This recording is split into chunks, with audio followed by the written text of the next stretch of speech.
Well, here we are, still practicing social distancing. It is a crazy time and a sad time. But behind the scenes in our town, there are some things that are going on that you need to know more about. And one of those things has to do with a memorial that's down the road. And we got somebody here today who is really rolled up her sleeves and is hard at work on it. Dr. Tiffany Crutcher, I want to welcome you to Perspective. It's good to have you on board. Thank you so much, Sam. Glad to be here. All right, a little bit first about the Tulsa Slaughter, if you will. Took place roughly when? In 1921, almost 100 years ago. In a few weeks, we'll be commemorating the 99th anniversary of what I call one of the most atrocious domestic terrorist attacks on U.S. soil. You know, from all I've read and from all folks have told me about it, that's just a terribly sad time for the folks that lived anywhere in this country. I mean, it marked a setback for race relations that hasn't, I don't think, we haven't stepped forward enough yet. I totally agree. It was definitely a sad time. When you talk about the Red Summer and a lot of massacres that took place during that era of Jim Crow. In fact, my great-grandmother, Rebecca Brown Crutcher, had to flee the Tulsa Massacre in fear of her life. You know, it's interesting to note, in spite of the fact that we were at that point in time in the Jim Crow era, that also marked an anniversary. That year, there were 40 Black-owned and operated newspapers in the state of Oklahoma. An amazing fact. And wow. I'm just baffled by how this thing could have come about. But today, we're going to focus on the Black Wall Street area. A lot of folks don't know this who might be new to our part of the country, but there was a strip in North Tulsa known as the Black Wall Street, was there not? Absolutely. And let me just say this, Sam, we just talk about that one strip, but Black Wall Street was bigger than just that one street. This was the Greenwood community. It was a community of Black excellence, 40 square blocks, very broad. And so I always want to make that point that Greenwood or Black Wall Street was a beautiful community that spanned 40 square blocks that was leveled to the ground. You know, you can drive through that area even now. I like to do it in the late evening, and there's a hush, almost as though there are voices saying, listen to me. Yes. Listen to me. You know that. You're well aware of it and are embedded in the historical side of it. Absolutely. Here recently, we've partnered with the Equal Justice Initiative out of Montgomery, Alabama. Brian Stevenson, you may have heard about his movie, Just Mercy. And he launched the Lynching Museum and Memorial for National Peace and Justice. And so he partnered with us here in Tulsa to memorialize the victims of lynching during the massacre. And so we've started collecting soil at each of the sites where our ancestors were murdered. And we've started putting soil in jars and hosting small ceremonies to honor those lives. And what I share with people when they put their hands in the sand, I tell them that soil is crying out, remember me, remember me. Let's talk about the memorial, if we might. Who gave you, or what gave you the idea, the concept of a memorial to the Black Wall Street area?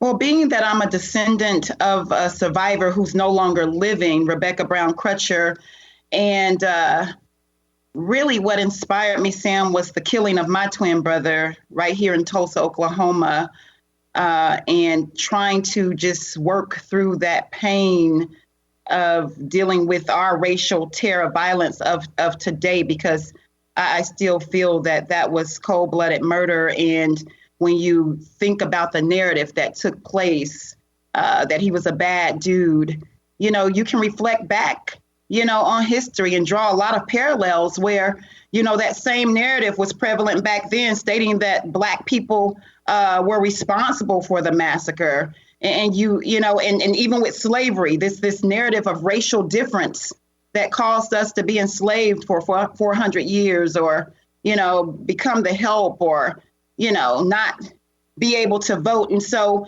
I started to really just transition out of healthcare.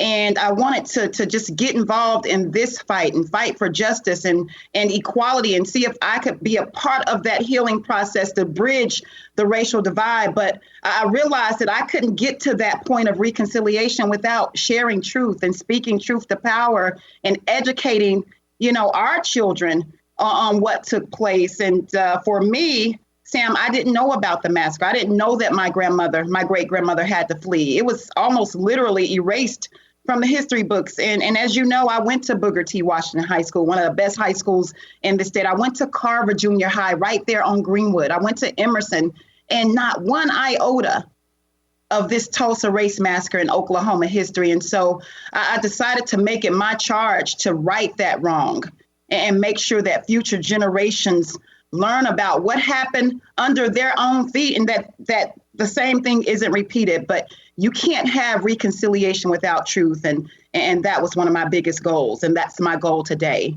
When I grew up in Tulsa, late 70s, early 80s, one of the very first stories I was ever allowed to do, because they didn't trust me, I was new to this part of the country, was a story about Cleora Butler.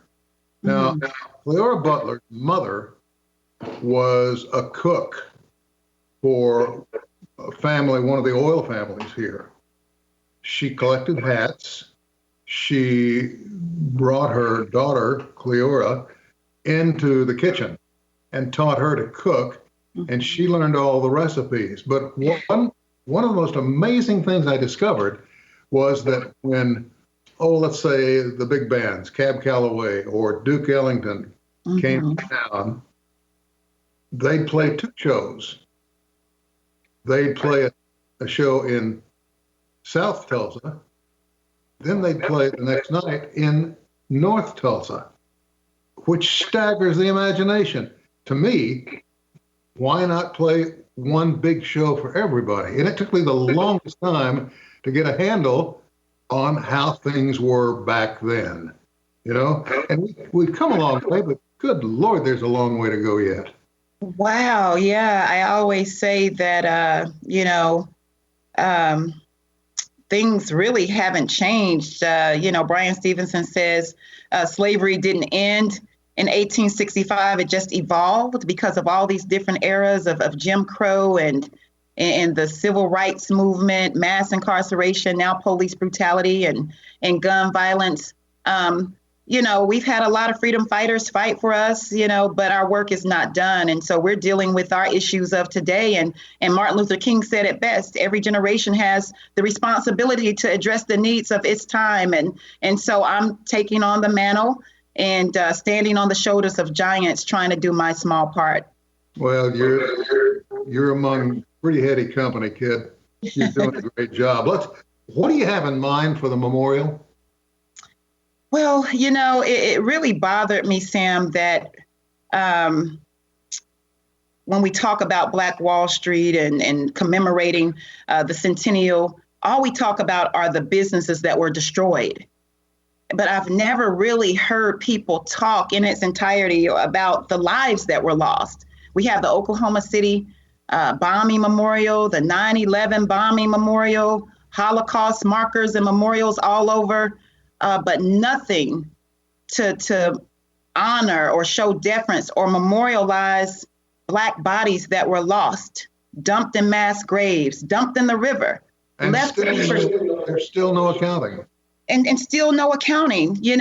We've had different people say, just 10 died or 30. But we know that it was well into the hundreds, over at least 300.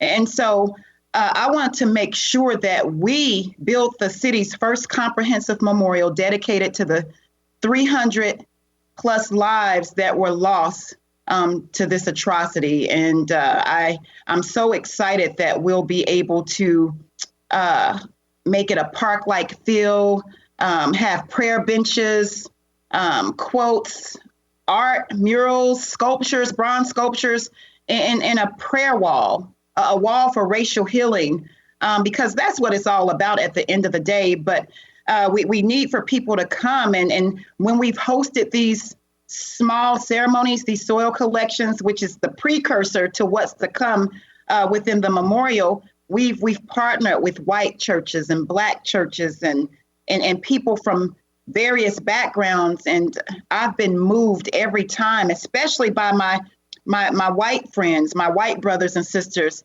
They've come and they've showed deference, and they've actually read confessions and repented for their ancestors. And I think that's a powerful space to be in. But again, our work is not done. We have so much more work to do. Very much so. Great step forward. Yes, sir. You know, this strikes me as a place for reflection, meditation, prayer. Yes, that's it. And reason. Lord, we need reason now more than ever. More than ever. I've got about 40 seconds left to talk with you, and I'm so sorry we don't have more time, but what do you need? Do you have donors? Do you have supporters out there? Yeah, well, we're actually building this from a grassroots effort. You know, we need donors, donations. Our Remembrance Fund is actually housed at Tulsa Community Foundation. It's called the Black Wall Street Remembrance Fund. You can go to blackwallstreetmemorial.com, make a donation. We've started a brick fundraiser where you can buy a brick in honor of the lives lost, and you can put your family's name on this resilience wall. I want in. Dr. Crutcher, we're out of time. Thank you, dear, for being here. Thank you so much for having me. It's an honor, and it was a plum-pleasing pleasure. I love it. We're going to take a short break. We'll be back with more after this.